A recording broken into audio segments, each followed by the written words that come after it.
Where do we start? Look at this kitchen. Isn't it We're nice? in the Hampton Roadshow kitchen with Chef Robert Cillizza from City Dock Restaurant inside Norfolk's Sheraton Waterside Hotel. We're making lasagna today. Yes. Homemade lasagna. Homemade. And there's a commercial way to do it, you know, where you can just go ahead and do your hamburger loose and then make layers.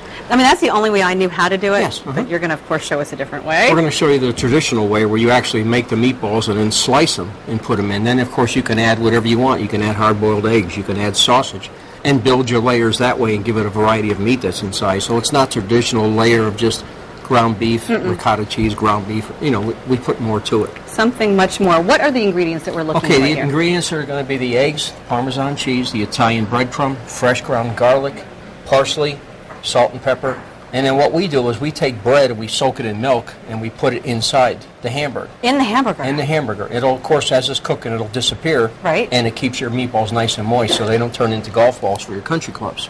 Right. You know, so it just works out real well. Yes. And I know this is a recipe from your family. Yes, it is. I know it has to be. Yes, it is. It came all the way from As a matter of fact. my grandmother. She went ahead and let me use this, and I'm sure she's watching right now so I don't make a mistake. She'd probably roll over if I did. But what I'm doing now is I put the eggs in, try to get the wet ingredients mixed into the hamburger. What I'm using is basically almost 4.5 pounds of hamburger. Okay. And that should be enough. And what's good about when you make a lasagna is when you have meatballs left over, then you've got spaghetti meatballs. You can do so many things with this. Pretty versatile. As far as the ground beef, what kind are you using? What kind of fat It's content? 80% to 20%. Okay. It's a regular standard that you'd get in any of your stores. But when you go into the store and you buy ground beef, it's always a nice thing to push that little buzzer and give it back to the meat person. Tell them, please regrind it. Really? And they'll do it for you. You can do that? They will do it for you, absolutely. So it's nice and fresh. Because it sits a while, you know, and it starts, well, all the preservatives that are in it will start coming up. So if you grind it again, it's nice and fresh for you. It's nice, you know. Nice tip there, Chef Robert. Yes. Okay, Fresh. so you've ground in your eggs and parsley. Parsley. Okay, then I'm going to put in just a little bit of the Italian breadcrumbs. I got to make sure my sleeves are rolled up because Carrie yells at me all the time. Oh, here, I'll help you out. I got here. it, I got you got it? it. Yeah, Okay, just- this one right here? Okay. She's not even paying attention. Parmesan cheese. Okay. Now the garlic, of course, it's Halloween, so you can put a lot more garlic if you want. I mean, wow, that is a lot of garlic. It is, but you'll taste the flavor after. And I try to put everything in except the bread at the last minute because that'll tell me how moist it is. So all the other dry ingredients first, Everything and then the goes bread in, comes then in you go from there. And also I have just a little bit of water just to make sure that it's together, it's blending together. Now when you make a meatball, you want to be able to put your hand in it and nothing sticks to your hand.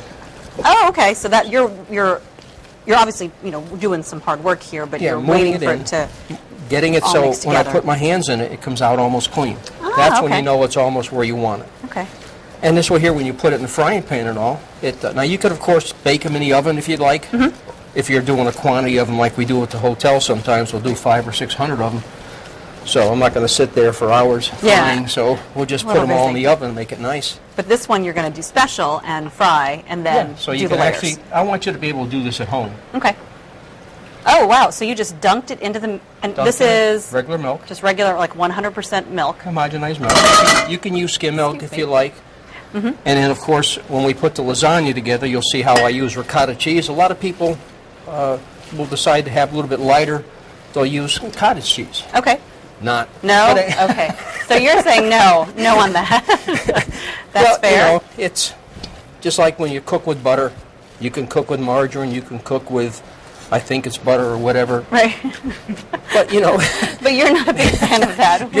you're cutting down all the flavors. I mean, you got to go out and enjoy yourself once in a while. Right. I mean, So- I get it. You're kind of like, if you're going to make lasagna, make lasagna. Okay. Yeah, I mean, you know. So you're going to make these into meatballs. We're unfortunately running out of time, but Okay.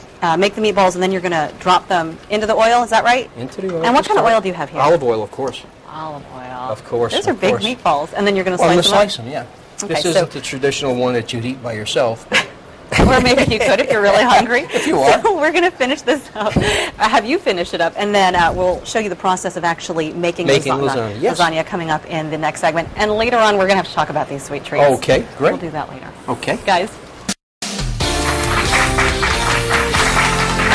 We're back in the Hampton Roadshow kitchen making lasagna with Chef Robert Cillizza from City Dock Restaurant, and I've got a job here. Yes, you do. We've got the meatballs here cooking in olive oil, and I am not doing good because they can't break apart, right? There you go. Okay. When you touch them, if they look like they're going to fall, then let them sit. Let them sit for a little while. We've got some buzzers asking questions of you and your expertise, Chef Robert. Pat from Chesapeake wants to know if we can substitute. We've got ground beef here, 80-20, but can you use chicken, You turkey? can use chicken, turkey, you can use veal, whatever you like. But as I said, this is the traditional one. Some people will make their meatballs and they'll put pork, they'll put veal, they'll put everything into it. Right. And get a variety. I guess you can do that if you're crazy, but you know. So if I were to ask you, would you do that? No, I wouldn't. Okay. No, I wouldn't. But it can be done. It can be done, sure. It can be done. What I'm doing now is I've got the pasta sheets where you can buy anywhere in your freezer department. The pasta's already cooked. You know, one time at one of the other hotels I was working at, we had a big party and they wanted to do lasagna for 300 people. So I made one, let everybody see how to make it, and then I went home, let the night crew do it. Came back in the morning. And you know when you go by the dumpster, you see all the trash from the night before? Yeah. I saw the boxes and everything, but I didn't see this paper. And it questioned me, you know? So I went back inside and I said, hey guys, where's the paper at? And they said, it's in there. Oh, I said, no. it's in there. Oh, They no. said, isn't that sugar paper? Doesn't it dissolve? Yeah, no, it doesn't. So I had to get a magician to help me in how you take the kitchen table off. We got it out, but I'll tell you, it was one heck of a day. But you did please, not. yes, but please take the paper. Don't put that in. That's not sugar paper. Okay, note to self. Note to self. So what you've done is you've sliced up the ones that are finished. And we're putting them in. We're going to layer it. Did you fully cook them? Or? Yes. Okay. And then best to make them overnight and let them sit. So this way here they're hard and they're easy to cut, where they won't fall apart.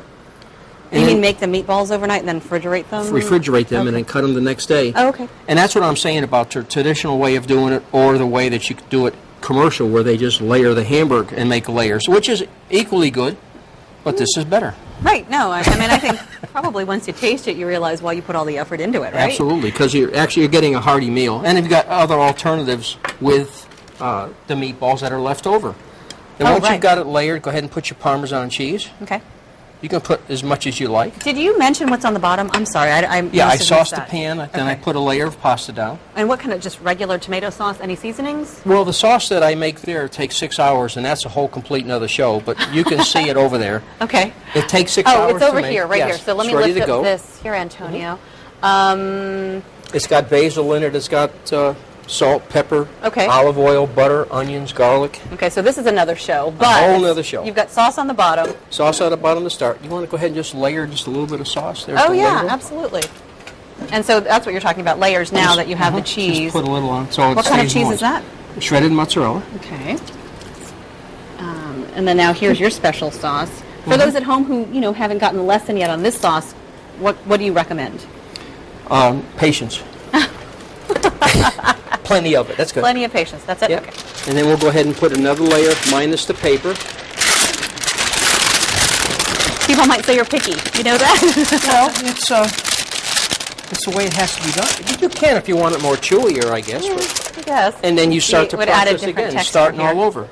So we're going to do this same layer on the second row like we did on the first. And unfortunately, running out of time, we're going to put it in the oven, right? Yes, we are, and we're going to cook it at 300 for about 45 to 50 minutes. All right, sounds good. We're going to come back, finish this all up, and then again, we are going to talk about these sweet treats. Good. Chef, thanks. Okay.